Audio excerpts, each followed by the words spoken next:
A sleeper matchup last night in Memphis. Morant versus Damian Lillard. Two top 5 point guards in the NBA. Yes, I said it. Damian Lillard is still him. So we're about to take a look at how that matchup played out. Before we get started, make sure you subscribe, like, turn on notifications. Let's get straight to it. Now, first out the gate, Trey ball. Now, if you notice at the start of the season, came out hot from three. People was like, fixed his shot and whatnot. But the thing I like to say about that is that has the capability to knock down shots for sure. But I think where things went wrong is that when players transition from the offseason to the season, their reps go down. So I believe just needs to continuously get more reps up throughout the season so he can consistently have a knockdown jumper. Like, his ability to make them is there for sure. But he just needs to get the reps up throughout the season. Great connection right there by John, Brandon Clark too. Played together for so long, a lot of teammates get on the wrong page on plays like this. Notice how Gary Payton jumps over the top. Clark and John on the same page. A lot of players will just try to throw it, just assuming he's going to get it. But they both made the same read. They're on the same page. And I love their pick and roll. Throughout the years, that's going to be a tough pick and roll to guard. And it's still tough now. Dime to Brandon Clark again. Now, it seems like it's a highlight reel. But Damian Lillard didn't turn up in the first quarter. He was allowing his teammates to get going. He allowed Jeremy Grant to get going. Anthony to get some shots up and whatnot. He was going to try to score that first quarter. But as the game goes on, Dame set himself up to be clutch when he needed to knock down those shots down the stretch. Now let me tell you about this little bait right here. When you see a defender bait and stun at you, it's tricky to guard. It's tricky. Notice how Grant's kind of playing between the two of them, between and Aldama. But the thing is, when defenders bait you, if they're going to go to you, they're going to go. If they're going to go, they want to commit to you, they would have committed. But it tells you that they're just trying to trick you and they're really playing the other person. So don't get fooled by that. In situations like this, just go attack him. He's playing middle, he's playing both. Obviously, he has not decided. So if you attack him, he's not going to be able to guard that unless he has fully committed to you, and that's when you make that pass. So don't get thrown off by that. Don't get thrown off in plays like that. Hey, I'm telling you, Dame in that first, he wasn't trying to score at all. He wasn't trying to score. It wasn't until a minute left, I believe this play right here, that Dame gets his first points of the night. Draws a foul, gets to the line. 1 minute left in the first. Dame was setting himself up. Great split. Another one end of the first quarter. Because what this allows him to do is that when it comes to the end of the game, and not only is he going, because Dame knows he's going to be able to finish out games, his teammates going to be able to help him too. So that takes off a little pressure from him, and his teammates will be able to knock down shots when they need to. On top of that, Dame's mid-range game is so underrated. It's so underrated. I don't think people realize how good of a mid-range shooter he is. He's able to create space, shoot over the top, and he's only 6'2", 6'3". He's got a good wingspan, but to be able to shoot mid-range like that, excuse me, I'm coming over a little cold, but Dame's mid-range underrated. Split the top. Dame just got boomed on the other side by Jaren Jackson. But he don't care. He came right back at him, got to the free throw line. Once again in the second quarter. Now in the second, the third, a little bit in the fourth, he started turning up. Fooled him. Fooled Bane. Where's Bane going? Dame is so good at setting himself up off the ball. Like Steph and like Clay. He's at that level. Look at his pace. Out the play. He's just gone. All it took was a little hand just to guide him. And he was gone. Open space. Great space just like that. So simple, so easy.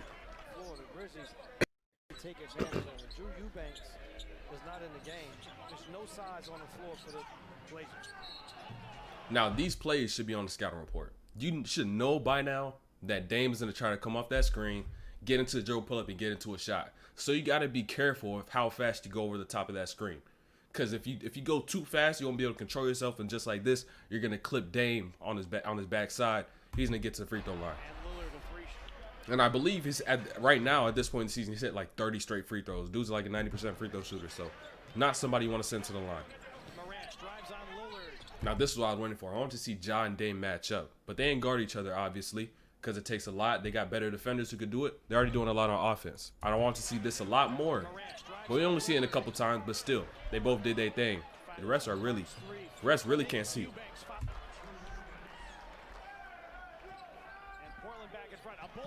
One hell of a dime by Ja, but hey, Simons went up there. He wasn't scared for nothing. But the thing with these left-handed passes, I always want to talk about these left-handed passes because not enough players realize how big a difference it is to have a left-hand pass in your bag. Because if Ja throws his pass with his right hand, he's going to throw it through the middle of the floor, where Grant, Eubanks would be able to possibly get a hand on that ball, and also Simons, because where did he have to throw it? But throwing that pass with the left, it takes a different angle. So now your passing bank multiplies by 2 because you could pass from 2 different types of angles. So whatever you can do with your right hand, you can do at the same angles but with your left hand. Now another matchup, Dame on Ja. Ooh. Now you may be like, ooh, that was a great move by Ja. Dame was out of there. Nope, great recovery. Great recovery by Dame. People see people turn like this, but notice where he ends up after Ja makes this move. He's still in front. He's still in front. Discourages Ja from taking that shot. Plays like that, I don't think people realize are actually good defensive plays. You may get shifted, you may get crossed over, whatnot, but if you recover, get back into the play, that's good defense. That's great defense.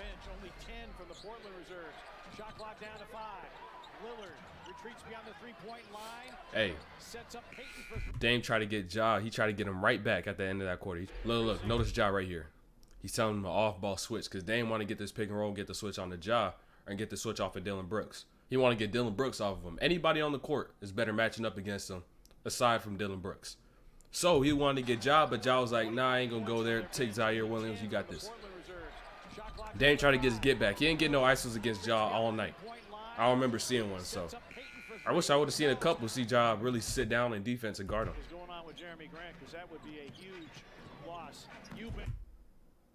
Eubanks was getting bodies last night. Eubanks caught hold on, I ain't gonna spoil it.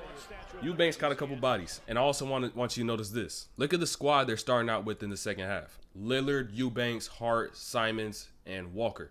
Grant and Nurkic are out the game at this point. They're both out the game, and yet the Blazers are down 7 right now to start the half. Grant out the game, Nurkic out the game. 2 big pieces for their squad. They don't got no depth.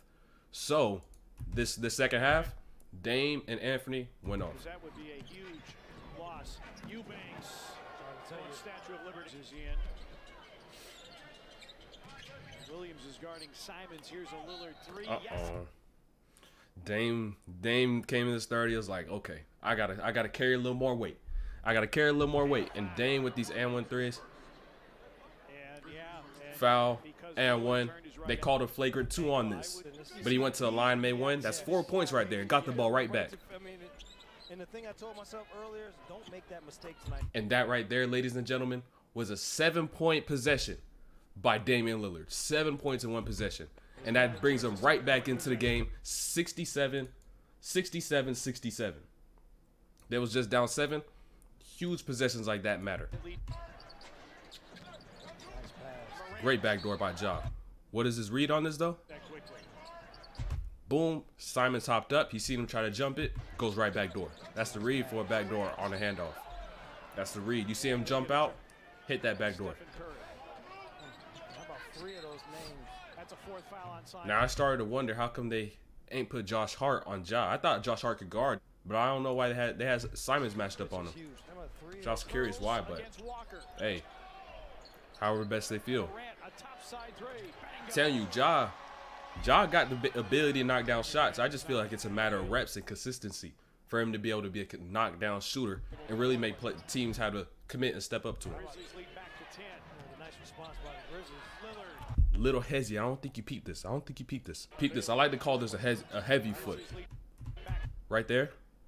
Notice how long that foot stays on the ground for a little bit, because when you see this as a defender, you want to slow down just a little bit. And that's what helps Dame be able to turn this corner, because you see Tillman in that sprinting position. But notice he slows down, Tillman steps up just a little bit, and Dame gets right by it to the rim. You just put that foot down, but really you're still in the same momentum, same stride. You're just throwing off the defender because they're reacting to you. As they begin to react to you, if you slow down just a little bit, but really you still got the same momentum, still fighting to go downhill, they're going to slow down a little bit, and it's harder for them to pick it right back up like you, because they're not used to stopping, moving laterally, and then continuing to go, especially for a big like Tillman. Aldama. They got the switch. Aldama being guarded by Peyton. Morant. Dump off. Good dump off by Ja. And I want you to notice how Ja enters his breakdowns right here, though. When Ja gets into these ISOs, because everybody plays him with the gap, he's going to start getting into his dribble package, get into space, and he's going to eat that space up. A lot of people make this tween cross up tight against somebody. But Ja, when he makes this, he eats up the distance. So now, as soon as he finishes that move, he's already up into you and going downhill. And that's how he's able to eat up that gap that's between him and his defenders. Now, once again, eats up that gap. Notice his strides. He's just going downhill. All his moves are going downhill, eating up that space. So once he gets next to you, it's a speed battle at that point. It's about if you could be able to stay in front of him, move at his speed, and react quick. And that's the tough part about guarding Ja. Oh, banana peel. Well, like I told you, Dame is still him.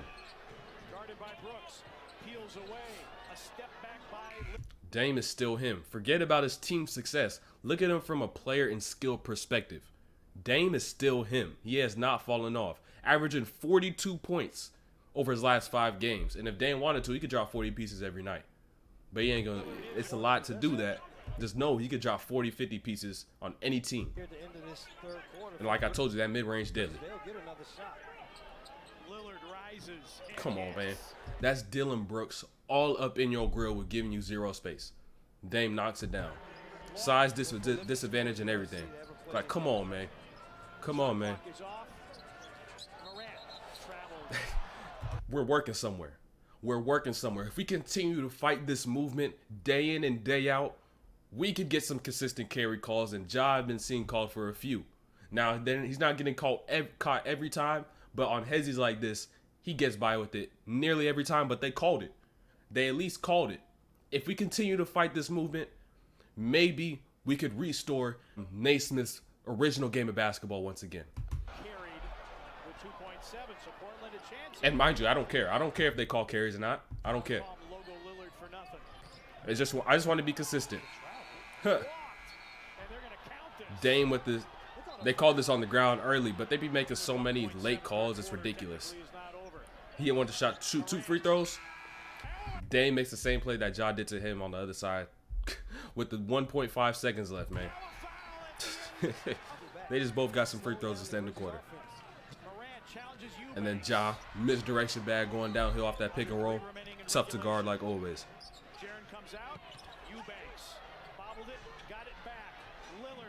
Dame is still him. Dame is still him. I'm telling you, bro. Dame is still him, bro. Forget him being on the Trailblazers. Look at his skill, bro. He has not fallen off. If you ask me, he's maybe even gotten better because he got more matured. So, Dame is still for sure top 5 point guard in the NBA. Notice the timing on this. Notice the timing on when he uses the screen. Because now, this 4th quarter is Dame's time.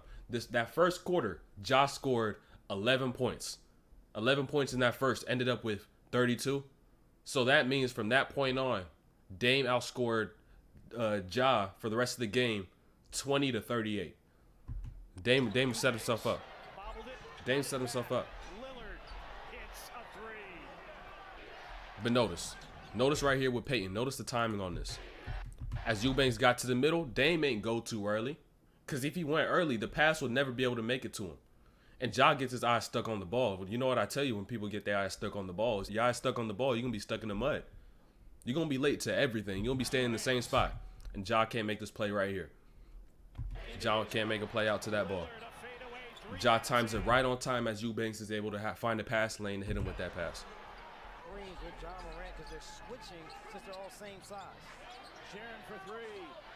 Came right behind him, swiped that. That 4th quarter was all Blazers.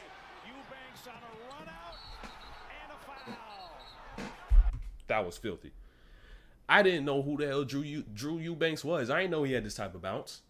Since when was he catching bodies like this? I heard announcers saying, "Oh, he's one of the most athletic bigs you ever seen in your life." I was like, okay, it was just Eubanks. I know he plays for the Blazers, but I ain't seen him catch 2 bodies on Jaren Jackson Jr. I believe currently the lead shot blocker in the NBA. Come on, man. Hey, you may just have to put Buddy in the dunk contest. You might just have to put Buddy in a dunk contest one of these years. There's so many people in the league who are athletic, but they don't get to show it off. And now he's letting his words out. Blazers got this win. First road win I heard since like December. So, hey, so make sure you subscribe, like, turn on notifications. Hit the highlight videos dropping daily. Live streams coming soon. Check that link in the description. And we out of here.